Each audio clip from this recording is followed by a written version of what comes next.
speak to people about you, I have the feeling, they always seem to have this, they always seem to feel sorry about you. I'm sorry if I don't feel sorry about you. Good. And here's why. You don't need to. I can tell you a lot of reasons.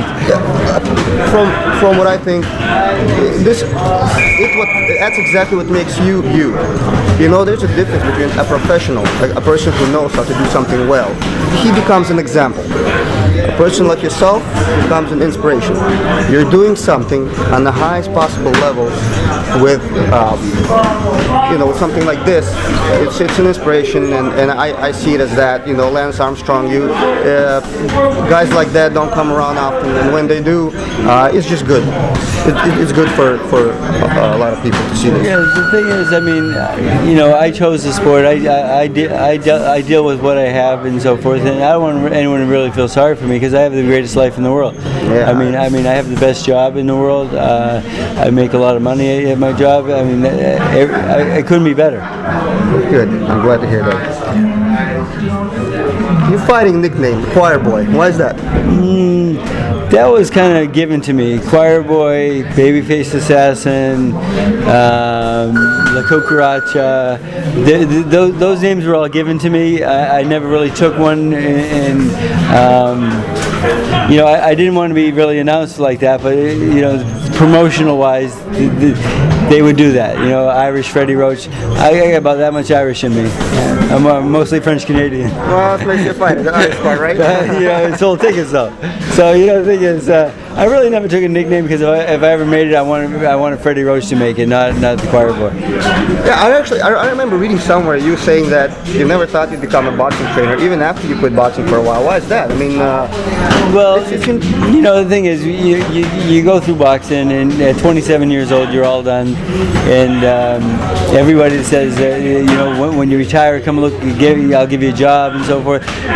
They're slow right now. We don't have any openings, and so you find out who your real friends are and so forth. And so I guess I get a little bitter at the sport, for a little while there because I put everything into it and didn't get much out of it, and I had to get a job as a telemarketer selling pens and key tags and telephone. My name is Joe Davis, my phone name, and Joe Davis. Okay. So Joe Davis sold you some pens. I'm sorry. So it was just the thing is, if it wasn't for Virgil Hill asking me to help him because Eddie was kind of spreading himself a little bit thin with Michael Spinks and Larry Holmes and so forth, and Virgil asked if I would help Eddie out because he's really busy, and that was my push towards training fighters, and then I found out I could do something better than fight. You're okay, yeah. You're okay. The thing is, I've had talented guys. Believe me. If I didn't have something to work with, I wouldn't be that great. Well, they want to work with you. That's something too. Yeah, because we have a good rapport. There you go. Good.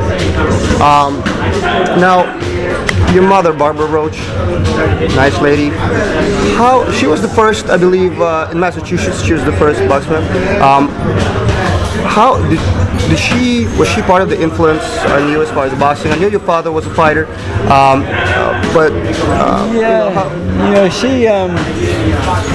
she saw so many fights in her life because she grew up watching 5 boys all fight. So she always thought that she could do a better job than some of the judges that were there. So for 9 years she applied for that job, and for 9 years they turned her down. But then finally, her 10th year she applied, and she got the job. So she was a professional boxing job, an amateur boxing job. She was secretary of the Boxing Commission in New England at one time. So she really was into boxing. In my household, boxing was everything. So it's part of growing up. Did you get your ass kicked a lot by your siblings? But yeah, Pepper used to beat me up almost every day of my life. Yeah, I think I can take him now, but I'm not sure. Yeah, well, but I never beat him.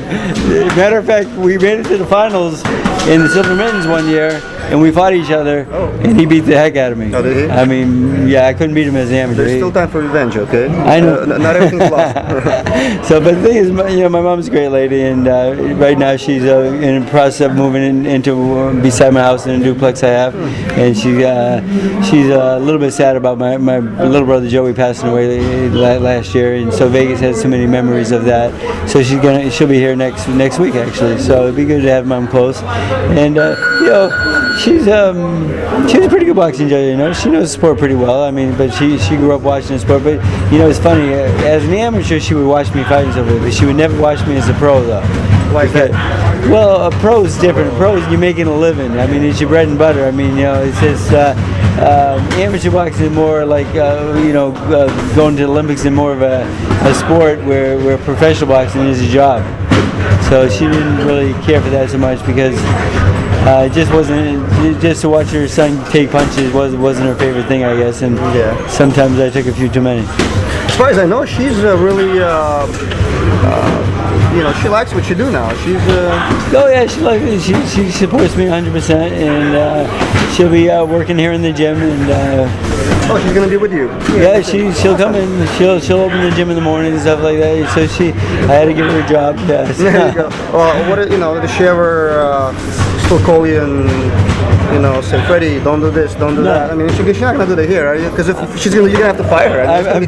I'm 50 years old. I do what I want. There you go. She knows that.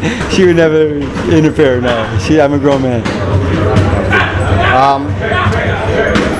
What was your first boxing fight you've ever seen on TV? Wow. First boxing match. Back in Boston, they used to have the Gillette Friday Night Fights on UHF station, and I think the first guy I watched box was Indian Red Lopez. He used to come with the big Indian veil all the way down to the ground, and he was one of my favorite fighters. And then I see when Bobby Chacon beat him, and Chacon became my idol, and then I fought my idol later on in life, and so it was complicated, but a great moment, of course. Going back in the history of watching him when he was from world champion to become a world champion when I fought him, and just getting in the ring with that guy it was exciting. Sure. What about the first live fight you've ever seen? First live fight. I saw a lot of amateur shows, of course, because I grew up with it. Professionally wise, I think the show in Waltham at the Armory, and there was two guys. My mom and dad had a bet on the fight. Okay. Because my dad liked one guy, my mom liked the other. What the heck was his name? She liked him because he had mum on the back of his shorts. Okay, that makes sense. So, Donnie Sennett versus. Can't remember the other guy's name, but that was my first live show when I was about professionally. I think I was like 8 years old when I went. What did you think as you were watching it? It was pretty cool. I watched sport a little bit. I always thought, like, how do they go 10 rounds? I said, I get dead tired in 3. Yeah. And I used to ask my dad. He says, it'll come with experience.